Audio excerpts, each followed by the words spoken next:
27ویں اور 29ویں. اب ہم نے غور کرنا ہے کہ ان طاق راتوں کو کیسے گزارنا ہے. جتنا عبادت کریں گے انشاءاللہ اتنی برکتیں ملیں گی. اور یہ طاق رات ہے کیسی؟ اگر لیلۃ القدر کسی کو مل گئی، حدیث پاک میں آتا ہے کہ نبی پاک فرماتے یہ وہ رات ہے کہ جس رات فرشتے آسمان دنیا سے زمین پر تشریف لاتے ہیں. حدیث پاک کا خلاصہ ہے فرشتے مسلمانوں کی دعاؤں پر آمین کہتے ہیں، بلکہ مسلمان جو عبادت میں مصروف ہوتے ہیں ان سے فرشتے مصافحہ کرتے ہیں. ایک بڑی کمال کی حدیث پاک ہے، اللہ اکبر، کہ اس رات کیا ہوتا ہے. کتنی تفصیل سے اس حدیث میں بیان فرمایا گیا کہ جب شب قدر آتی ہے تو اللہ پاک کے حکم سے حضرت جبریل امین ایک سبز جھنڈا لیے فرشتوں کی بہت بڑی فوج کے ساتھ زمین پر نزول فرماتے ہیں اور اس سبز جھنڈے کو کعبہ معظمہ پر لہرا دیتے ہیں. حضرت جبرائیل کے 100 بازو ہیں، جن میں سے 2 بازو وہ صرف اسی رات کھولتے ہیں. وہ بازو مشرق و مغرب میں پھیل جاتے ہیں. پھر حضرت جبرائیل علیہ السلام فرشتوں کو حکم دیتے ہیں کہ جو کوئی مسلمان آج رات قیام، نماز یا ذکر اللہ میں مشغول ہے اس سے سلام و مصافحہ کرو، نیز ان کی دعاؤں پر آمین کہو. شب قدر فرشتے مصافحہ کرتے ہیں عبادت کرنے والوں سے، فرشتے دعاؤں پر آمین کہتے ہیں. صبح تک یہ سلسلہ جاری رہتا ہے. صبح ہونے پر حضرت جبرائیل فرشتوں کو واپسی کا حکم دیتے ہیں. تو فرشتے عرض کرتے ہیں کہ اللہ پاک نے پیارے حبیب علیہ الصلوۃ والسلام کی امت کی حاجتوں کے بارے میں کیا فیصلہ فرمایا. حضرت جبرائیل فرماتے ہیں اللہ کریم نے ان لوگوں پر خصوصی نظر کرم فرمائی اور 4 قسم کے لوگوں کے علاوہ تمام لوگوں کو معاف فرما دیا ہے. صحابہ کرام نے عرض کی حضور وہ 4 قسم کے لوگ کون ہیں؟ یعنی سوچے یہ کیسے 4 بڑے مجرم ہیں کہ وہ لیلۃ القدر بھی نہیں بخشے جاتے. آقا علیہ السلام لوگ شراب لعنت فرمائے میں اس کے ساتھ بیٹھوں گا. کہیں آگ لگی ہوئی ہو تو بیٹھتے یار بلڈنگ میں آگ لگ گئی ہے، گراؤنڈ فلور پہ لگی ہے، ہم اوپر بیٹھے ہوئے ہیں. بندہ پوری بلڈنگ خالی کرتا ہے، نہیں یار ابھی نہیں، جان حاضر، دوست کے لیے جان حاضر. امی کہیں دوائی لینی تو دوائی کے لیے ٹائم نہیں ہے، والد صاحب کہیں میرا کام کر دو تو ٹائم نہیں ہے. ایسا نہ کریں. خدا کی قسم بڑے خوش نصیب ہیں وہ لوگ جن کے پاس ان کے ماں باپ موجود ہیں. ارے آپ سے بڑا خوش نصیب کون ہے کہ رمضان بھی ہے اور ماں باپ بھی ہیں. اور کیا چاہیے اس بندے کو کہ جس کی ماں دسترخوان پہ بیٹھی ہو، جس کا والد افطار کے وقت اس کے ساتھ ہو اور ہاتھ اٹھے اور وہ ماں باپ بچے کے لیے دعا کرتے، اس کا تو ویسے ہی بیڑا پار ہو جانا ہے. پوچھو ان سے جن کے ماں باپ چلے گئے ہیں کتنا یاد آتے ہیں. رمضان میں تو بہت زیادہ یاد آتے کہ ماں ہوتی تو افطار ساتھ کرتے، والد ہوتے تو افطار ساتھ کرتے. کیا دن تھے جب ماں باپ ساتھ تھے. اب نہیں ہے. اب ان سے بات کرنی ہے تو قبرستان جانا پڑتا ہے. آپ کے پاس ہیں تو قدر کیجئے نا. کیوں دل دکھاتے ہیں ان کا، کیوں ستاتے ہیں ان کو. پریورٹی دے اپنے ماں باپ کو. خدا کے واسطے آپ سن رہے ہیں کہ لیلۃ القدر ماں باپ کا نافرمان نہیں بخشا جائے گا. تیسرے نمبر پر فرمایا رشتہ داری کاٹنے والا. چھوٹی چھوٹی بات پر رشتے ختم کر دیے. ہم فلاں بھائی سے نہیں ملتے، فلاں چاچا کے گھر نہیں جاتے، فلاں خالہ سے بات نہیں کریں گے. کیوں نہیں کریں گے بھائی؟ وہ دعوت میں نہیں بلایا تھا، تحفہ نہیں بھجوایا تھا، سب کو بانٹا ہمیں نہیں دیا تھا. چھوٹی چھوٹی بات پر رشتہ داری کاٹ دی. نہیں میرے پیارے اسلامی بھائی، شب قدر ہو سکتا ہے آج کی رات ہی شب قدر ہو. کوئی 5 طاق راتوں سے میں کوئی ایک رات ہے نا. خدا کے واسطے اگر کسی رشتہ دار سے رشتہ داری کاٹی ہے، اگر کوئی شرعی مجبوری نہیں ہے تو ان سے دوستی کر لیں، معافی مانگ لیں، رشتہ جوڑ لیں. ان کو بھی بتائیں کہ لیلۃ القدر آنے والی ہے، چلو یار باتیں ختم کرتے ہیں، دوستی کرتے ہیں، محبت کرتے ہیں، کوئی تحفہ بھیجے ان کے گھر پہ. کیونکہ ایسا نہ ہو کہ اس ایک بری عادت کی وجہ سے جن لوگوں کی بخشش ہو میرا نام ان میں سے نکال نہ دیا جائے. چوتھے نمبر پر فرمایا عام مسلمانوں سے قطع تعلق کرنے والا. یعنی آپ سوچیں شریعت کو کتنا پسند ہے کہ مسلمان مل کر رہیں، پیار سے لڑیں، لڑائیاں نہ کریں. یعنی دو الگ کیٹیگری بنائی. رشتہ داری کاٹنے والا بھی نہیں بخشا جائے گا، عام مسلمانوں سے بھی قطع تعلق کرنے والا نہیں بخشا جائے گا. تو اب آپ غور کر لیں، رشتہ دار تو چیک کرنے ہی کرنے. عام مسلمانوں میں کن کن سے لڑائی رکھی ہوئی ہے، کن کن سے بات چیت بند ہے، سب سے معافی مانگ لیں، سب سے دوستی کر لیں. کیونکہ مجھے بخشش چاہیے، مجھے بخشا جانا چاہیے، ورنہ نہیں بخشے گئے تو برباد ہو جائیں گے. میرے آقا علیہ السلام کی وہ آمین یاد رکھیں. حضرت جبریل امین نے دعا کی تھی نا، یا اللہ جو رمضان کو پائے اور اپنی مغفرت نہ کروا سکے وہ ہلاک و برباد ہو جائے. تو اللہ کے نبی علیہ السلام نے اس پر آمین فرمایا تھا. تو کیا معلوم اللہ نہ کرے. دیکھیں یہ بات تو طے ہے کہ جو رمضان کو پا کر مغفرت نہیں کروا سکے گا وہ برباد ہوگا. نبی پاک نے آمین کہا. اب 5-6 دن رہ گئے ہیں، ہمیں نہیں پتا ہماری بخشش ہوئی کہ نہیں. اب یہ 5-6 دن نہایت توجہ، نہایت گریہ وزاری، اور ان 4 بڑے گناہوں سے توبہ کر کے گزارنے کہ نہ شراب پینی، نہ قریب جانا ہے، نہ جناب ماں باپ کو ستانا ہے، نہ رشتہ داروں سے قطع تعلق کرنا ہے، نہ مسلمانوں سے قطع تعلق کرنا ہے۔ تو انشاءاللہ آپ دیکھیں گے کہ کس طرح اللہ کی رحمت برستی ہے۔ لیلۃ القدر کتنی بڑی رات ہے، قرآن میں کسی ایک بات کا ذکر آ جائے نا تو بڑی بات ہوتی ہے، مگر اس رات کو بیان کرنے کے لیے پوری قرآن کی سورت نازل ہوئی ہے۔ ٹرائی ٹو امیجن، انڈرسٹینڈ کرو کتنی بڑی رات ہوگی۔ بسم اللہ الرحمن الرحیم، کیا فرمایا اللہ نے؟ انا انزلناہ فی لیلۃ القدر، ہم نے قرآن کو لیلۃ القدر میں نازل کیا۔ وما ادراک ما لیلۃ القدر، تم نے کیا جانا لیلۃ القدر کیا ہے؟ بڑا کمال کا سوال بن سکتا ہے کہ یا اللہ ہم تو قرآن پڑھ رہے ہیں، قرآن سے سیکھ رہے ہیں، ہم کیسے جانے لیلۃ القدر کیا؟ یہ قرآن کا خوبصورت انداز ہے کہ whenever Quran trying to emphasize something، کوئی بڑی بات قرآن نے کرنی ہوتی ہے تو قرآن خود سوال کریٹ کرتا ہے کہ تم نے کیا جانا لیلۃ القدر کیا ہے، کیونکہ اگلی آیت میں قرآن خود جواب عطا فرماتا ہے لیلۃ القدر کیا ہے۔ یہ ایک جگہ نہیں، قرآن میں کئی جگہ پر ہے۔ القارعۃ ما القارعۃ وما ادراک ما القارعۃ، تم نے کیا جانا قارعہ کیا ہے؟ پھر قارعہ کیا ہے وہ قرآن اگلی آیت میں خود بیان کرتا ہے۔ یعنی ہم قرآن جب سوال کرے نا تو اس کا مطلب کوئی بڑی بات کرنے جا رہا ہے، کوئی بڑی بات ہم تک پہنچائی جا رہی ہے، کوئی بڑا پیغام پہنچایا جا رہا ہے۔ وما ادراک ما لیلۃ القدر، تم نے کیا جانا لیلۃ القدر کیا ہے؟ اب قرآن بتاتا ہے لیلۃ القدر خیر من الف شہر، لیلۃ القدر 1000 مہینوں سے بہتر ہے۔ اللہ اکبر، 1000 مہینوں کے برابر نہیں فرمایا، 1000 مہینوں سے بہتر فرمایا۔ 1000 مہینے کتنے بنتے ہیں؟ کیلکولیٹ تو کریں، 83 سال اور 4 مہینے۔ ہم میں سے کون جیے گا 83 سال؟ کس کو پتا؟ اچھا 83 سال جی بھی لیا تو کیا پورے 83 سال عبادت کر سکتا ہے؟ نہیں۔ اللہ اکبر، مگر یہ ایک رات 1000 مہینوں سے زیادہ عبادت کا ثواب دیا جاتا ہے۔ اور یہ 1000 مہینے بھی نارمل والے 1000 مہینے نہیں ہیں، ہاں اس کے پیچھے بھی علماء نے بڑی کمال کی تفصیل لکھی ہے کہ شان نزول میں لکھا کہ سرکار دو عالم صلی اللہ علیہ وسلم نے ایک بار صحابہ کو ایک واقعہ سنایا کہ پچھلے زمانے میں ایک بزرگ تھے جن کا نام حضرت شمعون رضی اللہ تعالیٰ عنہ تھا۔ نبی پاک نے بتایا، میں بہت طویل واقعہ شارٹ کر کے بتاتا ہوں، کہ ایک ایسے بزرگ تھے جن کا نام حضرت شمعون تھا۔ 1000 مہینوں تک ایسے عبادت کی کہ دن میں روزہ رکھا، 1000 مہینے تک رات عبادت کی، روزے کے عالم میں جہاد کیا اور اللہ کی راہ میں شہید کر دیے گئے۔ کتنی عبادت؟ دن میں روزہ، رات قیام، پھر روزے میں جہاد اور پھر شہادت۔ کتنی نیکیاں ہوں۔ اچھا میں نے بھی واقعہ سنایا، آپ نے سن لیا، ہو سکتا ہے آپ کے ذہن میں بات آئی کہ ماشاءاللہ کتنی نیکیاں ہوں گی، مگر صحابہ کرام کا مائنڈ سیٹ نرالا تھا، وہ افسردہ ہو گئے، غمزدہ ہو گئے۔ نبی پاک سے عرض کی، حضور یہ پچھلی امتیں تو ہم سے آگے نکل گئی، اتنی لمبی زندگی ان کی، ہم تو اتنا جیتے ہی نہیں ہیں، وہ تو 200 300 سال جیتے تھے، 83 سال یعنی 1000 مہینے ایسی عبادت کر گئے، ہمارے پاس تو اتنی عبادتیں نہیں ہیں۔ صحابہ رنجیدہ ہوئے تو نبی پاک کے دل پر بھی غم طاری ہوا، اور سرکار دو عالم علیہ السلام کے دل پر غم طاری ہو یہ رب کو کب گوارا ہے۔ جبریل امین حاضر ہوئے اور عرض کی، یا رسول اللہ غمزدہ نہ ہو، اللہ نے آپ کی امت کو ہر سال ایک رات عطا کر دی ہے، جو اس ایک رات میں عبادت کرے گا حضرت شمعون کی وہ 1000 مہینوں سے کی گئی عبادت سے زیادہ ثواب کما لے گا۔ نارمل 1000 مہینے نہیں، وہ والے 1000 مہینے۔ اور یہ بھی نہیں فرمایا کہ 1000 مہینوں کے برابر، خیر من الف شہر، یعنی 1000 مہینوں سے بھی بہتر رات ہے۔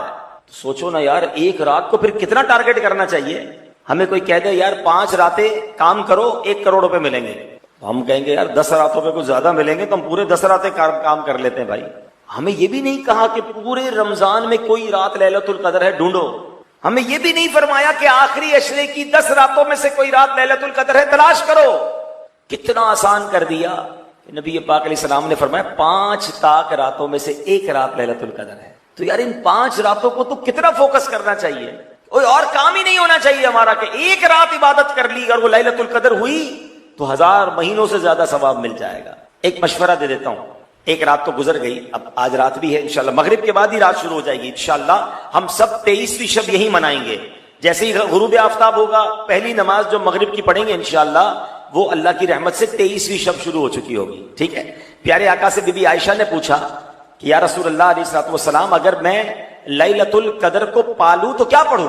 تو پیارے آقا نے فرمایا پڑھو اللہم انک عفو تحب العفو فاعف عنی. مل کر پڑھ لیں اللہم انک عفو تحب العفو فاعف عنی. اب یہ بڑی کمال کی دعا ہے، اس کا معنی بھی یاد ہونا چاہیے. اللہم انک عفو، اے اللہ تو معاف کرنے والا، تحب العفو معافی کو پسند کرتا ہے، فاعف عنی اللہ مجھے بھی معاف کر دے. کیا پیارا انداز ہے. تو یہ مغرب کے بعد سے کنٹینیو پڑھتے رہیں، پانچوں طاق راتوں میں اس کو یاد کر لیں اور زیادہ سے زیادہ پڑھیں. ایک بات تو یہ ہو گئی. دوسرا ایک کام یہ کریں کہ چند ویرائٹی کے ساتھ مختلف نیکیاں کر لیں. مثال کے طور پہ جو عشاء اور فجر کی نماز باجماعت پڑھتا ہے اس کو پوری رات عبادت کرنے کا ثواب ملتا ہے. تو یہ تو پورا سال کرنا چاہیے، مگر ان طاق راتوں میں تو پکڑ لینا. عشاء باجماعت، فجر بھی باجماعت، تراویح پوری پڑھیں، باجماعت پڑھیں. دو کام ہو گئے. تیسرا آپ کچھ نہ کچھ ذکر و اذکار کریں. یعنی ایک آج 4 طاق راتیں رہ گئی نا، 313 بار درود پاک، ایک کلمہ پاک کی تسبیح، سبحان اللہ، الحمدللہ، اللہ اکبر، اس کی تسبیح. ٹھیک ہے، تو یہ کچھ ذکر و اذکار کر لیں. قرآن پاک ضرور کچھ پڑھیں، سورہ ملک پڑھ لیں یا ہو سکے تو پورا ایک پارہ پڑھیں، سورہ یاسین پڑھیں. پھر اس کے بعد کچھ نہ کچھ صدقہ و خیرات کریں. تمام طاق راتوں میں 4 راتیں رہ گئی، 4 لفافے بنا لیں، بے شک 100 روپے کے بنا لیں، جتنی آپ کی حیثیت، 500، 1000، 5000 جو آپ کو اللہ نے دیا. اور ہر طاق رات کچھ نہ کچھ اللہ کی راہ میں خرچ کریں. کسی غریب شخص کو دے دیں، کسی جس کو آپ بہتر سمجھتے دے دیں، کسی نیکی کے کام میں خرچ کر لیں. اگر والدین حیات ہیں تو ان تمام طاق راتوں میں ان کے ہاتھ چومیں، ان سے دعائیں لیں. چلے گئے ہیں تو قبرستان جا سکتے ہیں تو قبرستان جائیں. یہ 5-7 کام بن رہے ہیں. یہ سارے کام کر لو گے نا اگر تمام طاق راتوں میں. ان میں جو رات بھی لیلۃ القدر ہوئی آپ کی ساری عبادتیں ملٹی پلائی بائی لیلۃ القدر خیر من الف شہر ہو جائیں گی. ہر عبادت 1000 مہینوں سے بہتر ہو جائے گی. پلان کر کے ٹارگٹ کر کے رات گزارو نا. دنیا میں پتہ چلتا ہے یار اسکیم کھل رہی ہے، رات کو ویب سائٹ کھلے گی، ساری رات لوگ بیٹھے ہوتے ہیں یار میری بکنگ ہو جائے. ہر چیز میں دماغ چلتا ہے. یہ تو قرآن نے اسکیم دی ہے، قرآن نے آفر کی ہے. ایک رات ہے اور 1000 مہینوں سے بہتر ہے. ساری زندگی کی میری عبادت ایک طرف اور ایک رات کی عبادت ایک طرف. اب عقل مند کون ہے کہ اس رات کو ٹارگٹ کرے؟ تو خدا را یہ راتیں مسجد میں گزاریں. جن جن مساجد میں صلاۃ التسبیح کی نمازیں ہو رہی ہیں وہ پڑھیں، تراویح پڑھیں، عبادت کریں، علم دین کی محفل میں بیٹھ جائیں. ماشاءاللہ کئی مساجد میں طاق راتوں میں بیانات ہو رہے ہیں، علماء کی محفل میں بیٹھیں، مدنی مذاکرہ مدنی چینل پر دیکھ لیں.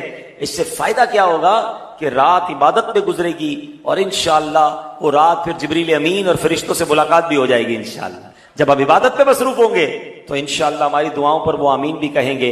البتہ علماء نے کچھ اشارے بھی دیے ہیں، مختلف اس میں اقوال ملتے ہیں. سیدی غوث اعظم شیخ عبد القادر جیلانی اور حضرت امام اعظم ابو حنیفہ رضی اللہ تعالیٰ عنہ کا تو قول یہ ہے کہ 27ویں شب جو ہوتی ہے وہ لیلۃ القدر ہوتی ہے. اس کا ایک بڑا پیارا اشارہ بھی دیا گیا کہ قرآن میں لیلۃ القدر میں 3 بار لفظ لیلۃ القدر آیا. انا انزلناہ فی لیلۃ القدر وما ادراک ما لیلۃ القدر لیلۃ القدر خیر من الف شہر. 3 بار آیا نا. لیلۃ القدر لفظ کے اندر 9 حروف ہیں. اگر آپ اس کو کاؤنٹ کریں نا تو کتنے بنیں گے؟ 9. 9 کو ملٹی پلائی بائی 3 کریں تو کتنا بنے گا؟ 27. وہ کہتے ہیں اس میں اشارہ ہے کہ 27ویں شب شب قدر ہے. اچھا ایک اور بزرگ ہیں ابو الحسن عراقی رحمۃ اللہ تعالی، کہتے ہیں جب سے بالغ ہوا ہوں کوئی سال ایسا نہیں ہوا کہ مجھے شب قدر نہ ملی ہو. مجھے پتا چل گیا شب قدر کون سی ہے. اپنا تجربہ اپنا ایکسپیرینس شیئر کیا. کہتے ہیں کبھی اتوار یا بدھ کو جب پہلا روزہ ہوا تو میں نے 29ویں شب میں شب قدر کو پایا. پیر کا پہلا روزہ ہوا تو 21ویں شب میں شب قدر کو پایا. پہلا روزہ منگل یا جمعے کو ہوا تو 27ویں شب. اگر پہلا روزہ جمعرات کو ہوا تو 25ویں شب. اور اگر پہلا روزہ ہفتے کو ہوا تو میں نے 23ویں شب میں شب قدر کو پایا. یعنی ان کا تجربہ یہ تھا کہ شب قدر طاق راتوں میں گھومتی رہتی ہے. مگر اس بار اگر ان کے قول کو دیکھیں تو جمعرات کو پاکستان میں پہلا روزہ ہوا تھا. اس کے مطابق 25ویں شب جو ہے وہ لیلۃ القدر ہو سکتی ہے. تو اب اس کا مطلب تو یہی ہے کہ ہم نے چھوڑنی کسی رات کو نہیں ہے. 23ویں آج ہے، پھر 25ویں ہے، 27ویں کے تو بہت سارے اقوال ملتے ہیں. تو انشاءاللہ ہم رمضان کی یہ طاق راتیں عبادت میں گزاریں گے انشاءاللہ. اور اللہ سے دعا کرتے ہیں کہ رب کریم ان طاق راتوں میں جن مبارک ہستیوں کو جن کو بخشش عطا فرمائے، اللہ ان بخشے ہوئے میں ہم سب کو بھی شامل فرما لے. اللہ کے ذکر میں وقت گزارا کرے. یہ بڑا کمال کا یہ عبادت جو ہے نا ذکر الہی، یہ ایسی کمال کی عبادت ہے. حضرت سہل بن معاذ رضی اللہ تعالیٰ عنہ اپنے والد صاحب سے روایت کرتے ہیں کہ ایک مرتبہ محفل نور سجی تھی نبی پاک بھی تشریف فرما تھے، صحابہ کرام بھی موجود تھے. تو ایک صحابی نے عرض کی یا رسول اللہ، جہاد کرنے والوں میں سب سے زیادہ عظمت والے کون ہیں؟ یا جہاد تو بہت سارے لوگ کر رہے ہیں مگر ان میں ٹاپ کون ہے؟ تو آقا نے فرمایا اکثرہم للہ ذکرا، جو اللہ پاک کا کثرت سے ذکر کرتا ہے وہ زیادہ عظمت والا ہے. صحابی نے پوچھا حضور روزہ داروں میں سب سے زیادہ عظمت والا کون ہے؟ اب مثال کے طور پہ ہم سارے روزہ دار ہیں مگر ان سارے روزہ داروں میں افضل کون؟ تو آقا نے فرمایا زیادہ افضل وہ ہے جو ان میں زیادہ کثرت سے ذکر کرنے والا ہے. زیادہ اللہ کا ذکر کر رہا ہے اس کو زیادہ برکتیں ملیں گی. اللہ اکبر. سہل بن معاذ فرماتے ہیں وہ صحابی یوں ہی سوال کرتے رہے کہ حضور نمازیوں میں زیادہ عظمت والا کون ہے، زکوٰۃ میں زیادہ عظمت والا کون ہے؟ ایک ایک عبادت کے متعلق سوال کرتے رہے. نبی پاک ہر بار ایک ہی جواب عطا فرماتے رہے اکثرہم للہ ذکرن، اکثرہم للہ ذکرن، یعنی جو اللہ پاک کا زیادہ کثرت سے ذکر کرتا ہے ان لوگوں میں وہ زیادہ عظمت والا ہے. پہلے خلیفہ حضرت ابو بکر صدیق رضی اللہ تعالیٰ عنہ حاضر تھے. انہوں نے حضرت عمر کو دیکھ کر کہا اے عمر، یوں تو ذکر اللہ کرنے والے ساری ہی بلائیاں لے گئے. یہ بات نبی پاک نے سن لی اور فرمایا ابو بکر بات ایسی ہی ہے، جو ذکر اللہ کی کثرت کرتا ہے وہ ساری بھلائیاں سمیٹ لیتا ہے. اب بتائیں نا ہم کتنا ذکر کرتے ہیں. آج موبائل فون پر گھنٹوں گزار لیں گے، فضول باتوں کے لیے ٹائم ہے. رمضان میں ساری ہوٹلیں آباد ہیں، چائے کی ہوٹل پر ساری رات بیٹھنے کے لیے تیار ہے. ایک چائے کا کپ پہ 2 گھنٹے نکل جائے، ایک سحری 2 گھنٹے گئے. یار یہ دن اور راتیں تو ذکر کرنے کے لیے تھی، عبادت کرنے کے لیے تھی، دعائیں کرنے کے لیے تھی، مگر ہماری زبان سے ذکر الہی بہت کم ادا ہوتا ہے. کتنا دور ہے ہم ذکر سے. ذرا دل کر کہیے سبحان اللہ، الحمدللہ، اللہ اکبر، لا الہ الا اللہ. کتنی دیر ہوئی؟ 4 جملے کہے میکسیمم، ممکن ہے 30 سیکنڈ، 1 منٹ بھی پورا نہیں لگا. آپ کو پتا ہے آپ سب نے کیا کما لیا؟ کاروبار کریں، پوری دن محنت کریں، کیا کماتے ہیں؟ 30 سیکنڈ میں آپ نے 4 جملے کہے. میرے نبی علیہ السلام کا سچا وعدہ ہے جو ایک بار سبحان اللہ کہے جنت میں درخت لگ جاتا ہے، الحمدللہ کہے جنت میں درخت، اللہ اکبر کہے جنت میں درخت، لا الہ الا اللہ کہے جنت میں درخت. لیکن نہیں کرتے. کون کون چاہتے ہیں مرتے وقت کلمہ نصیب ہو؟ سبحان اللہ، سب چاہتے ہیں، کیونکہ حدیث سب کو یاد ہونی چاہیے کہ جس کا آخری کلام لا الہ الا اللہ ہوگا وہ جنت میں داخل ہوگا. ہم سب چاہتے ہیں مرتے وقت کلمہ نصیب ہو جائے. اب ہاتھ نہیں اٹھاؤں گا، اب ایک سوال پوچھوں گا، اپنے آپ کو دل میں جواب دینا. مرتے وقت سب کو کلمہ چاہیے. آج پورے دن میں کتنی بار کلمہ پڑھا ہے؟ پچھلے پورے ہفتے میں کتنی بار کلمہ پڑھا ہے؟ پچھلے پورے مہینے میں کتنی بار آپ نے کلمہ پڑھا؟ اپنے آپ سے پوچھے. کتنی عجیب بات ہے کہ مرتے وقت سب کو کلمہ چاہیے، زندگی میں کوئی کلمہ پڑھنے کے لیے تیار نہیں ہے. ارے اللہ کے بندو زبان کی عادت تو ڈالو. ہر کلمے پر جنت میں درخت ہے.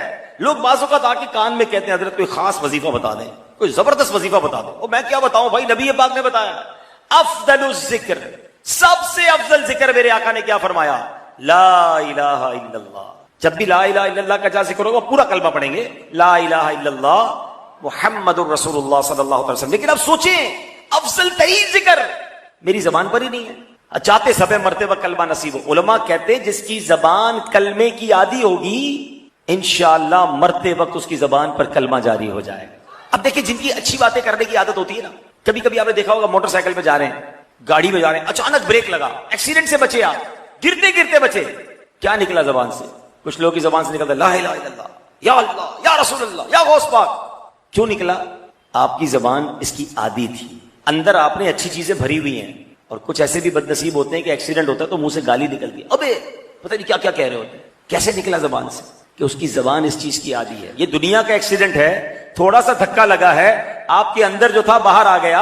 موت کے وقت تو 1000 تلوار کے وار سے بڑے جھٹکے لگ رہے ہیں. سکرات کا عالم تو بڑا مشکل ہے. اگر اس وقت بھی گالیاں نکل آئیں تو، اس وقت بھی بری باتیں نکل آئیں تو کہاں جائیں گے؟ کیا مرتے وقت بری باتیں کرتے ہوئے مرنا چاہتے ہیں؟ اگر چاہتے ہیں کہ مرتے وقت اچھی باتیں زبان پہ آئیں تو زبان کو اچھی باتوں کا عادی بنائیں، کلمے کا عادی بنائیں، درود کا عادی بنائیں. میں سو جاؤں یا مصطفیٰ کہتے کہتے، کھلے آنکھ صلی اللہ کہتے کہتے. تو ایسی عادت ہوگی تو ہوگا نا. سوتے وقت کلمہ پڑھے، درود پڑھے، بندہ سبحان اللہ درود شریف پڑھتے پڑھتے مدینے کی یادوں میں سو جائے. صبح اٹھتے ہی دعا پڑھے الحمدللہ الذی احیانا بعد ما اماتنا والیہ النشور. الارم بجے نا فجر کا یہ نماز کے لیے، بندہ کہے لبیک اللہم لبیک، یا اللہ میں حاضر، بستر چھوڑا میں نماز کے لیے کھڑا ہوں۔ اللہ کو کتنا پسند ہے آپ کو پتا ہے؟ بندہ بستر چھوڑ کر نماز پڑھے۔ ایک روایت میں آتا ہے کہ 3 قسم کے لوگ ہیں جن کو دیکھ کر رب مسکراتا ہے۔ ہائے ہائے، جملہ کیسا ہے؟ اللہ مسکراتا ہے۔ حالانکہ اللہ جسم سے پاک ہے، اس کا مسکرانا ایسا نہیں جیسے ہمارا مسکرانا ہے، وہ اپنی شان کے لائق مسکراتا ہے، یعنی وہ راضی ہو جاتا ہے۔ اس نے پہلے نمبر پہ پتہ ہے کس کو بیان کیا؟ کہ جو بندہ رات کو بستر سے اٹھتا ہے، وضو کرتا ہے اور نماز پڑھتا ہے، اللہ فرشتوں سے کہتا ہے فرشتوں بتاؤ اس بندے کو کس نے بستر چھوڑنے پہ مجبور کیا، کیا بات تھی یہ بستر سے کھڑا ہو گیا؟ فرشتے کہتے ہیں مولا تو بتا، تو زیادہ جاننے والا ہے۔ رب فرماتا ہے میں تو جانتا ہوں مگر تم بتاؤ۔ کہ یا اللہ اس کو ایک امید تو نے دلائی ہے، وہ امید جنت کی ہے، اس لیے وہ کھڑا ہو گیا۔ اے اللہ اس کو دوزخ سے ڈر لگ رہا ہے، اس سے بچنے کے لیے کھڑا ہوا اور نماز پڑھ رہا ہے۔ اللہ فرماتا ہے فرشتوں گواہ ہو جاؤ، اس کو امید جنت کی ہے نا، میں نے جنت اس پر واجب کر دی ہے۔ اس کو ڈر دوزخ کا ہے، میں نے دوزخ اس پر حرام کر دی ہے۔ اللہ اکبر، رات کو اٹھ کر بستر چھوڑ کر اللہ کو یاد کرنا اللہ کو کتنا پسند ہے۔ مگر آج یہ رمضان گزرنے کے بعد کی بات کر رہا ہوں، ہمارے گھروں میں الارم بجتے ہیں، الارم رکھے جاتے ہیں، مگر اسکول کے لیے، آفس کے لیے، فجر کے لیے الارم نہیں ہوتے ہیں۔ سوچو نا یار، پورا مہینہ فجر پڑھی تو رمضان کے بعد کیا مشکل ہے؟ اللہ کو کتنا پسند ہے کہ بندہ اٹھ کے نماز پڑھے۔ ہمیں فجر تو فجر تہجد پڑھنی چاہیے۔ ارے مجھے ایک بار دیکھ کر رب مسکرا دے، میری تو زندگی سنور گئی نا۔ مگر ہم سوچیں کہ ہم راتیں کیسے بتاتے ہیں۔ ذکر الہی کی بات ہو رہی ہے، اللہ کریم قرآن میں فرماتا یا ایھا الذین آمنوا اذکروا اللہ ذکرا کثیرا، اے ایمان والو اللہ کو بہت یاد کرو۔ رسول اکرم علیہ الصلوۃ والسلام نے فرمایا اللہ کا ذکر اتنی کثرت سے کرو کہ لوگ تمہیں دیوانہ کہنے لگے۔ ایک اور جگہ رب کریم عز و جل ارشاد فرماتا ہے فاذکرونی اذکرکم واشکروا لی ولا تکفرون، تم میری یاد کرو میں تمہارا چرچا کروں گا، اور میرا حق مانو اور میری ناشکری نہ کرو۔ تفسیر نعیمی میں اس آیت کریمہ کا ذرا خلاصہ سنیے گا، ایمان تازہ ہو جائے گا۔ مفتی صاحب فرماتے اللہ فرماتا ہے لوگوں میرا ذکر کرو، اس کا نتیجہ یہ ہوگا کہ عالم میں تمہارا چرچا ہوگا۔ تم مجھے اطاعت سے یاد کرو، میں تمہیں رحمت سے یاد کروں گا۔ تم مجھے دعا میں یاد کرو، میں تمہیں عطا سے یاد کروں گا۔ تم مجھے حمد و ثنا سے یاد کرو، میں تمہیں نعمت سے یاد کروں گا۔ تم مجھے دنیا میں یاد کرو، میں تمہیں آخرت میں یاد فرماؤں گا۔ تم مجھے راحت و آرام میں یاد کرو، میں تمہیں مصیبت و بلا میں یاد کروں گا۔ آرام آتا ہے تو ذکر بھول جاتے ہیں، ارے راحت میں رب کو یاد کرو، رب مصیبت میں یاد فرمائے گا۔ تم مجھے نیکیوں میں تلاش کرو، نیکیاں کر کے یاد کرو، میں تمہیں ہدایت میں یاد کروں گا۔ اے لوگو تم کہو یا ربی، اے میرے رب، میں کہوں گا عبدی، اے میرے بندے۔ تم کہو میں گناہگار ہوں، میں کہوں گا میں غفار ہوں۔ اللہ اکبر۔ حدیث قدسی میں ہے اللہ پاک ارشاد فرماتا ہے بندہ میرا ذکر کرتا ہے میں اس کے ساتھ ہوتا ہوں، اگر وہ دل میں مجھے یاد کرے میں اسے اکیلا ہی یاد کرتا ہوں، اگر وہ مجمع میں مجھے یاد کرے میں اس سے بہتر مجمع میں یعنی فرشتوں میں اسے یاد کرتا ہوں۔ اب بتاؤ نا کیوں نہ اللہ کا ذکر کریں کہ جب میں رب کا ذکر کروں تو رب سبحان اللہ اپنے کرم سے مجھے یاد فرمائے۔ ایک بار حضرت پیر مہر علی شاہ صاحب کتنے بڑے بزرگ ہیں، بابا فرید کے مزار پر ہر سال جاتے تھے، تو کسی بد مذہب نے کہا کہ آپ اتنے بڑے ولی ہو کر، اتنے بڑے عالم ہو کر مزار پہ آتے ہیں اور ہر سال آتے ہیں۔ تو بابا فرید کے مزار پر پیر مہر علی شاہ صاحب کیا کمال کا جواب دیتے ہیں، بولتے ہیں فرماتے میں تو یہاں آیت قرآن کی تفسیر دیکھنے آتا ہوں۔ تو فرمایا مزار پر کون سی تفسیر ملتی ہے؟ کہا رب نے فرمایا ہے نا فاذکرونی اذکرکم، تم میری یاد کرو میں تمہارا چرچا کروں گا۔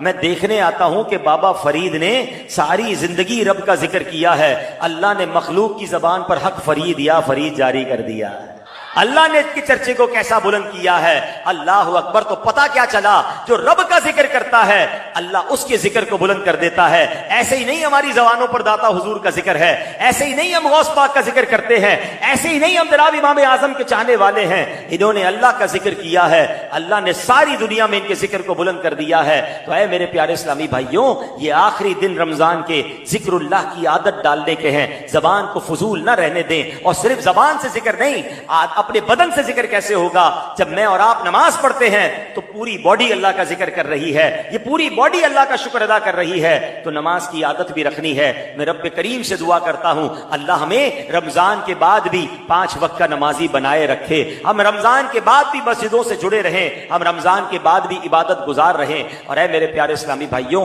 رمضان کے بعد نیک رہنا چاہتے ہیں تو اچھا ماحول اپنائیے، اور دعوت اسلامی کا ماحول ہمارے سامنے ہے جہاں کروڑوں لوگوں کو گناہوں کی عادت چھڑوا کر نیکیوں کی راہ پر دعوت اسلامی نے لگایا۔ ہم اس ماحول سے وابستہ رہیں، اور اس مہینے میں ایک گزارش اور کروں گا کہ جہاں ہم اپنی زکوٰۃ، اپنے عطیات دیتے ہیں، بالکل دینے چاہیے، اس میں پہلا حق ہمارے اپنے غریب رشتہ داروں کا ہے، اور اس کے بعد دعوت اسلامی جو ماشاءاللہ دنیا بھر میں دین متین کی خدمت کر رہی ہے، اپنے ڈونیشن میں، اپنی زکوٰۃ میں دعوت اسلامی کا ساتھ دیں تو انشاءاللہ یہ دین کا پیغام اور آگے بڑھے گا۔ آخری بات فطرے کے حوالے سے کر لوں، فطرہ واجب ہے اور یہ عید کی نماز سے پہلے دینا ہوتا ہے، لیکن ہو سکے تو رمضان میں دے دیں تو اس کا ثواب زیادہ ملتا ہے۔ کل جمعہ ہے اور ہو سکتا ہے کل جمعۃ الوداع ہو، تو جمعۃ الوداع کی نیکی تو سبحان اللہ، تو ہو سکے تو کل ہی فطرہ دے دیں۔ اور فطرہ جو ہے وہ ہمیں اپنی حیثیت کے مطابق دینا چاہیے۔ حدیثوں میں 4 قسم کا فطرہ بیان ہوا، گندم کا، جو کا، کشمش کا، کھجور کا۔ تو نارمل اسلامی بھائی ہیں، مڈل کلاس غریب لوگ ہیں، وہ اگر گندم کا فطرہ دے تو ٹھیک ہے، مگر وہ جن کو اللہ نے نوازا ہے، بہترین سحری افطاریاں کروائی ہیں، عید کے بہترین کپڑے جنہوں نے تیار کیے ہیں، تو ان کو پھر فطرہ بھی اپنی حیثیت کے مطابق بہترین دینا چاہیے۔ تو اس کے لیے بھی گزارش کروں گا کہ فطرے میں بھی اپنی دعوت اسلامی کو یاد رکھیں۔ رب کریم ہم سب کا جمع ہونا اپنی بارگاہ میں قبول فرمائے، اللہ اس مسجد کو شاد و آباد فرمائے، اور اس کو آباد کرنے والوں کے گھروں کو بھی آباد فرمائے، آمین بجاہ النبی الامین صلی اللہ علیہ وسلم۔ اب انشاءاللہ مناجات۔ گناہوں سے مجھ کو بچایا الہی، مجھے نیک انسان بنایا الہی، تجھے تو خبر ہے